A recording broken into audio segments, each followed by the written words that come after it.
I am Ferdinand Marcos, and I am the President of the Republic of the Philippines.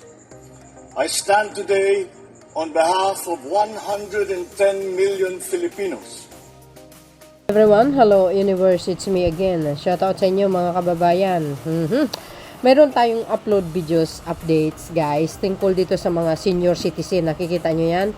Lahat po yan mga senior citizen. Ano man ito mga kababayan, basahin ko po, no? Sabi dito guys, 2.96 million senior receive social pension. Sabi ng DSWD, kahapon po yan, June 18. June 18, 2025. Para kompleto detalyado, basahin po natin ha. Sabi dito guys, Manila, Philippines, up to 2.96 million indigent senior citizen nationwide have received their social pension for the first and second quarters of this year. According to the Department of Social Welfare and Development, as of May 31, up to 2.2 million elderly received their pension amounting of 3,000 each for the first quarter of the year. Edmond Monteverde, DSWD's Protective Service Bureau of Chief, sabi niya. Another 751,022 senior citizen received 6,000 each, covering the first and second quarter, Monteverde said. Yan pakinggan niyo mabuti.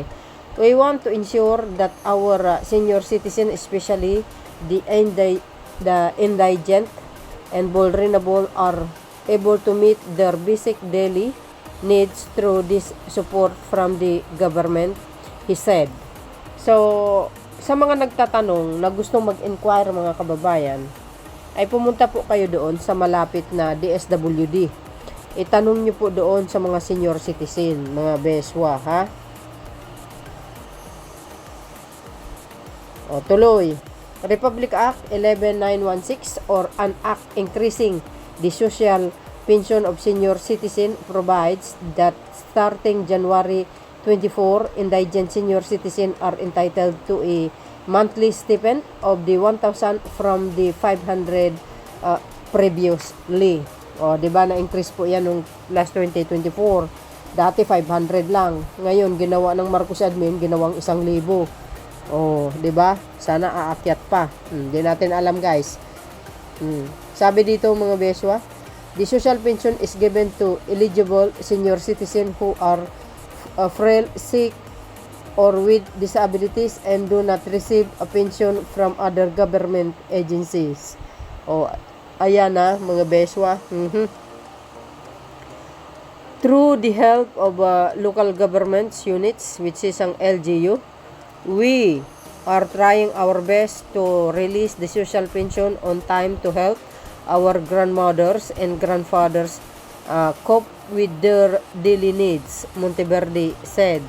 He said the DSWD is continuously distributing the social pension to ensure uninterrupted delivery of the service to senior citizen.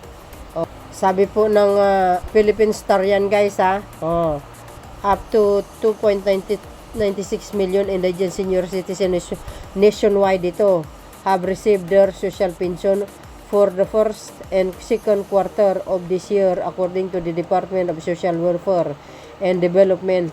Sa mga nagtatanong sa akin guys tungkol sa kanilang ako taga-updates lang ako dito mga bes, taga-inform sa inyo. Pero ang suggest ko lang po, pumunta kayo doon sa malapit na DSWD, para magsangguni tungkol po dito. Para nang sa ganun makatanggap ng pera din ang inyong lola. Lalo na po sa mga mahihirap, na lola. Importante po yan. Yan po kasi ang nakalagay dito, So, kung nakita nyo dito mga bes, yan po ay mga lola at lolo po natin. Yung mga mahihirap na lolo. Priority po yan. Ayan 2.96 million senior citizen receive social pension. Sabi ng DSWD, sabi po ng Philippine Star, kahapon po mga kababayan. 'di ba? So, ito lang po ang ina-updates ko po sa inyo para malaman po ng ating mga lola at lulo. Ngayon, kung mayroon po kayong katanungan, basta tulad po ng sinabi ko, lumapit po kayo sa malapit na DSWD, sangguni po kayo doon. Yun lang po ang aking masasabi mga beswa. Okay? So, yun mga kababayan lang aking ma-updates, no? Basta sumangguni lang kayo sa DSWD. Thank you for watching. See you again on my next upload. Bye bye bye and baboos. God bless Philippines.